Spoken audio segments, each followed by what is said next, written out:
Okay, class? Mag-selfie tayo! Tara, let's go! Kaninong phone yung gagamitin natin? Yung akin na lang, guys! Ew! Ang pangit kaya na cellphone mo? Ang labo ng camera. Buti pa tong cellphone ko, malinaw. Mahal kasi to. O, tara na, selfie na dali! Ayan, ang linaw, di ba? Guys, kayo tayo sa labas, tara. Gusto nyo? Di na ako sasama sa inyo, Enjoy kayo, guys, Kyle, sumama ka na. Minsan lang tayo mag-banding, Hayaan nyo na yan. Huwag nyo nang pilitin yung ayaw. Panira ng araw. Tara na nga. Kung may pera lang talaga ako, sasama ako sa inyo. Brianna? Ayan, sige, lusubin mo na. Brianna! Ano ba yan? Bakit ba? Storbo ka na naman. Ano ba kasi ginagawa mo? Nilalaro ko kasi tong Taris Land. Ito ang most anticipated MMORPG ngayon 2024. Yung mga kaibigan ko nga na di naglalaro dati, ito na nilalaro ngayon. Ganun siya kaganda. Wow, ang galing pala niyan. At hindi lang yun. Kapag naglaro ka neto, may Dragon Raid Bounty na ibibigay sa team nyo. At magkakaroon kayo ng coins na pwede nyo exchange ng pera. Sige, lalaruin ko. Kaso, wala akong maayos na phone Naglalag na kasi to. Oh, sakto! May isa pa akong phone dito. Oh, sa'yo na to. Baka gustong pa ng pera, Wow! Yaman mo, Kaya ikaw, be, kung ako sa'yo, maglaro ka na. Pwede to sa PC at sa mobile. Malay mo, dito mo na makita yung jowa mo, di ba? Uy, mukhang bago yung cellphone ni Kayla. Oo, bago yung phone ko. Malinaw na rin yung camera neto at kaya niya maglaro ng Taris Land. Naglalaro ka rin ng Taris Land? Maganda yan. Tara, laro tayo. Oh, bago tayo maglaro, selfie muna tayo. O, di ba, linaw ng camera? Ang daya mo naman! Dapat ako panalo Wala akong ginagawa Patas lang yung laban! Pangit mo kalaro! Nay! Oh, bakit anak? Pinalo niya ako, Nay! Pinalo ka neto? Di ka ba tinuturuan ng tamang asal? Nanay! Oh, ano nangyayari? Pinalo niya ako, Nay! Hoy, ba't mo pinalo anak ko? Pumapatol ka ba sa bata? Ay, Mare, parang di kasi tinuturuan ng magulang yan Aba, sinasabi mo sa akin na wala akong kwenta magulang? Di naman, Mare. Ikaw nga chismosa. Di masarap magluto tapos ang baho mo pa. Ang baho na mukha mo. Di ka marunong mag-make up. Tingnan mo nga mukha mo. Mukha kang clown na nalugi. Aba, halika dito. Halika. Mare, tuturuan mo lang ng asal yung anak mo. Di mo magawa. Ang tanda-tanda mo na pumapatol ka pa rin sa bata. Sorry na. Laro na lang tayo ulit. Sige.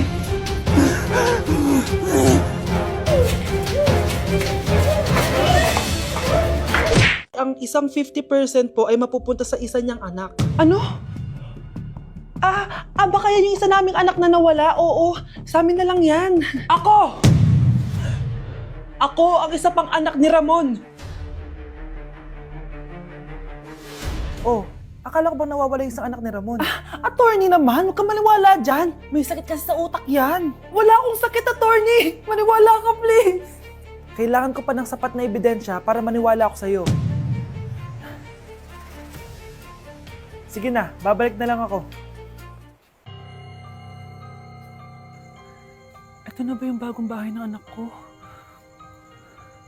Ikaw, babae ka? Sinubukan mo pang agawin sa amin ang kayamanan ng tatay mo? Ang sama nyo, tita! Gusto nyo kunin lahat! Well, hindi naman maniniwala sa'yo si attorney dahil wala kang ebidensya. Tao po, attorney po ito. Nandiyan si attorney. Halika dito.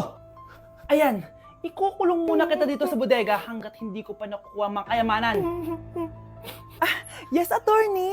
Hawak ko na ang 100% ng kayamanan ni Ramon. Nandito na ang titulo, papeles at cheque ng mga kayamanan niya. Ay! Salamat, attorney, ha? Scarlett, hindi ko na alam kung ano nangyayari sa nanay ko. Pero huwag ka mag-alala. Ako bahala sa'yo. Kailangan na matigil tong pinagagawa ni nanay. Tao po. Sino ka? Ako po yung nanay ni Scarlett, yung anak din ni Ramon. Totoo ba to? Pinagsasabi mong babae ka? Kami lang ang pamilya ni Ramon. Attorney, huwag ka magpaniwala dyan. Peke yan. Hindi to peke. Pwede mo ipacheck to sa attorney. Kaya ilabas mo na siya. Kinulong po ni nanay si Scarlett sa bodega. Ha? Anak?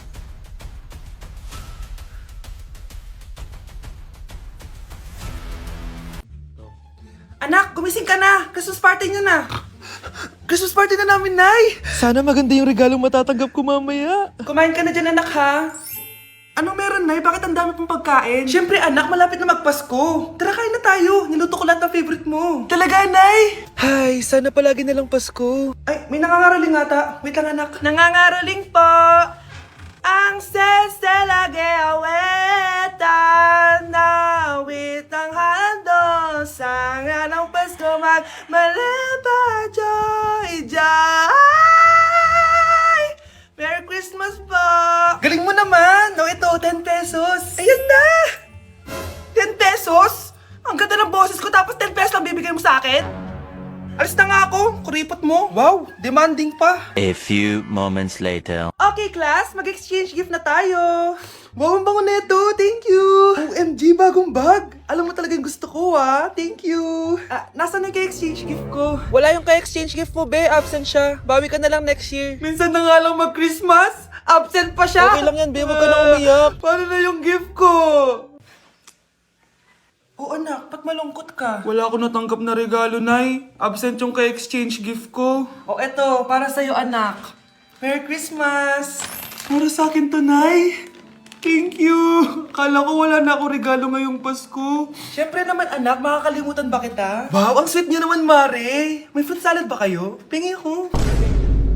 Sa teacher nating naging pangalawang nanay natin. Oh, Scarlett. Kanina ka patahimik. May problema ka ba? Ano po kasi, ma'am? Family problem lang po. Oh, kwento mo sa akin. Makikinig ako. Baka may matulong ako sa'yo. Nak, ang bababa ng mga scores mo sa akin. Nangangarap kang bumagsak. Ma'am, sorry po. Dami ko po kasing inisip na itong mga nakarang araw eh. Sige, pagbibigyan kita ngayon ha. Pero promise mo sa akin na babawi ka next quarter. Talaga, ma'am? Thank you, ma'am. Babawi ako, promise. Sa teacher nating hindi madamot sa grades. Okay, class. Pwede na kayo mag-lunch. Oh, hindi ka kakain? Wala po kasi akong baon, ma'am. Oh, eto. Kumain ka na, oh. Salamat po, ma'am. Magsabi ka lang sa akin, nak, ha? Hindi ka makakaisip ng maayos pag wala kang kain. Sa teacher nating nagbibigay ng pagkain. Sa lahat ng mga teacher sa mundo na nagturo sa amin kung paano lumaban sa buhay, Happy Teacher's Day! Nay, nandito po yung boyfriend ko. Sige, anak, papasukin mo. Sige po, Nay. Babe, balik ka na. Hello po, tita. Eto ba yung driver niya, anak? Boyfriend ko yan. Anong driver, Nay? Boyfriend mo to? Halika nga dito, anak. Ano ba yan, anak? Mag-boyfriend ka na nga lang. Pangit pa. Nay, ano ka ba? Mayaman yan. Siguraduhin mo lang, ha? Ikaw pala yung boyfriend ng anak ko? Opo, tita. Malaki ba bahay mo? Wala po akong malaking bahay. Ganun ba? Ayaw kita sa anak ko. Nay, ano ba? Kasi sa mansion po ako nakatira. May kotse ka ba? Syempre po. Baka yung mura lang yan, ha? Lamborghini lang po. Oh, sabi ko sa inyo, Nay, mayaman yan eh. Meron po akong regalo sa inyo, tita. 1,000,000 po para sa inyo. 1,000,000? Anak, ano bang hinihintay mo? Magpakasal na kayo. Sige, Nay. Gusto ko next week may apo na ako, ha? Uy, pre, inuman tayo mamaya. Sabado bukas. Jeep, pare, shot puno. Uy, pre, may ambagan tayo sa alak, ha? Uy, bes, galang naman tayo this weekend. Sorry, be. Makikipag-date kasi ako, eh. Yan tayo, eh. Ay, naku. Tas iiwan ka rin yan. Huwag kang bitter dyan. Wala kasi nanliligaw sa'yo. Okay, matutulog na lang ako. Bes! Bes, ano ba naman yan, te? Kala ko ba may ka-date ka? Wala. Di ako sinipot ng lalaking yun. Kaya ikaw na lang. Ngayon na nga lang ako bumabawi sa tulog ko eh. Hay naku, wala ka na magagawa, Bes, dahil nakabili na ako ng ticket sa Waterbomb Festival 2025. Kaya, Bes, get ready sa non-stop music, epic water fights, at insane energy. Magpa-party-party tayo doon at alam mo na. Wow, Bes, parang ang saya dyan. Nandiyan yung mga idol ko. Masaya talaga, Bes, dahil makikita natin si Channel na EXO, si Jessie, at si Wasa. Kaya kayo, tara na. Ito na yung mga dates. Igagrab ko na talaga tong chance na to para makita ko sila. Kaya avail your tickets now and join the Waterbomb Festival on Feb 22 to 23 at Quirino Grandstand located at Rizal Park, Luneta. Tara na, Bes! Magbibihis na ako! Bes, kumalma ka. Sa weekend pa yan. Anak, ang sakit na ulo ko. Ano kaya to? Try mong isa siya Google, Nay. Google? Ano yun? Gamot? Hindi gamot yun, Nay. Lalabas doon kung bakit masakit yung ulo mo. Sige. Sabi dito, anak, may stage 4 cancer na daw ako. Ha? Cancer? Wait lang, anak. May gamot daw dito. Inumin ko daw yung efficacent. Oh, ayan. Naniniwala kasi agad eh. 5 minutes na, di pa rin nagre-reply jowa ko. May kabit siguro to. Ate, try mo search sa Google. Tama. I-search natin sa Google. Tama nga hinala ko. May kapit nga siya. Agad ka naniniwala dyan? Maghihigante ako sa inyo. Happy Mansari, babe! Para sa'yo. Mansari mo mukha mo! May kabit ka! Ha? Anong kabit? So surprise kita kaya di ako nagre-reply. Ganun ba? Ang bobo naman ng Google. Si overthink naman. Paano tumaas ang grades? Hay naku, wag ka na mag-search sa Google. Ha? Bakit naman? Gayahin mo na lang ako, kaya mataas yung grades ko kasi jowa ko yung teacher. Ano? Actually, magkakababy na kami. Excited na ako. Sakit ng pakiramdam ko. Hala, ano nangyari sa akin? Nay? Anak, tulungan mo ako. Ano nangyayari sa'yo, Nay? Pati ulo ko. Nay, ito na yung gamot mo. Tama na.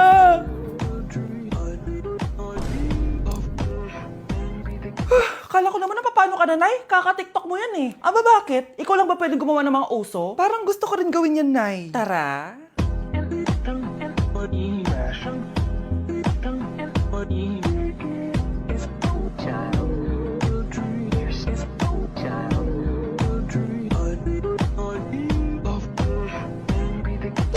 Nay, tingnan mo tong balita. Oh, ano yan, anak? Nanalo tayo ng loto, Nay! Mayaman na tayo? Oo, Nay! Teka lang, ipapost ko to. Nanalo kami ng loto.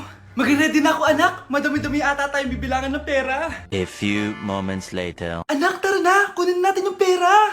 Hello. Nakita ko yung post mo. Nanalo pala kayo ng loto, ah. Oo. Ba't pala andito ka? Di ba crush mo ako? Liligawan sana kita. Che! Di ba nireject mo ako dati? Peperahan mo lang ako eh. Hoy, lalaki ka! Alam ko na balak mo. Porket nanalo kami ng loto, jujuwain mo na tong anak ko?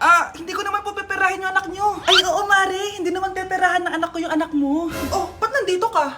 Makikipag-close sana ako sa'yo kasi magiging bilang ka na ng anak ko. Ay, tiilan nyo kami. Peperahan nyo lang kami. Lumayas kayo dito. Nabasa niyo na ba yung balita? Mali daw yung lumabas sa loto. Kayo yung panalo. Kami yung nanalo. Mayaman na tayo! Hindi kami yung panalo. Nay, magiging mahirap na tayo ulit. Paano ba yan? Kami pala yung panalo. Lalayas na kami, ha? Sandali lang, Mari. Pag-usapan natin yung kasal ng anak natin. Oo. Ilang anak ba gusto mo? Walang ikakasal. Peperahan nyo lang kami. Mari, hindi naman sa ganun. Ngayong kami naman nanalo, gusto mo ikasal kami? Ang pangit kaya ng anak mo. May balita na naman. Sila daw ulit yung panalo. Ano? Hindi kami panalo! Bali na naman. Kayo pala yung panalo. Mayaman na tayo ulit, anak! Oh, paano ba yan? Mayaman na kami ulit. Tara, ikasal na tayo. Magutom kayo. Layas! Bye! Good morning, class! Good mood si ma'am ngayon na. Sana good mood lang siya gang mamaya. Bago tayo mag-start, mag-pray muna tayo, okay? Sino gusto mag-lead? Di ako marunong yan. Ikaw na lang. Lalo na ako. Di nga ako sumisimba eh. Wala. Pag walang pumunta sa harap, lahat kayo ia-absent ko! Bes, ikaw na lang. Ma'am, ako na lang po. Madali naman pala kayo kausap eh. Okay, class. So, dito na nagtatapos sa lesson natin. Oh, may isang oras pa pala tayo eh. Sige na, i-dismiss ko na kayo. Yes! Be, tara gala tayo. Tara, be. Buti na lang talaga dinismiss tayo agad. Aba, excited? Uwing-uwi? Ayaw niyo siguro sa subject ko, no? Maghihintay kayo hanggang 4 p.m. dito! Walang uuwi! Grabe naman yung mood swing ni ma'am. Nakakainis. I love you too. Okay, class. Dahil good mood ako today, hindi tuloy ang quiz at lesson natin. Ay, salamat. Magagawa ko na yung assignment ko sa math. Bes, pakopya naman ako niyan. Aba! Sino nagsabi sa inyo na pwede kayo gumawa ng assignment sa ibang subject, ha? Ma'am. Talagang sinisira niyo mood ko, ha? Lahat kayo bagsak sa quiz! Excuse me, Ma'am Reyes? Bakit mo tinatakot ang mga anak ko? Ma'am, hindi sila matututo kung hindi ko sila tatakutin. Hindi mo kailangan takutin ng mga bata. Kausapin mo sila na maayos. Tama. Tayo ang pangalawa nilang magulang. Dapat maging safe sila sa atin. Gusto mo bang maalala ka nila sa mga pananakot mo? Facts, ma'am. Umayos ka na kung ayaw mong isumbong kita sa principal. Deserve.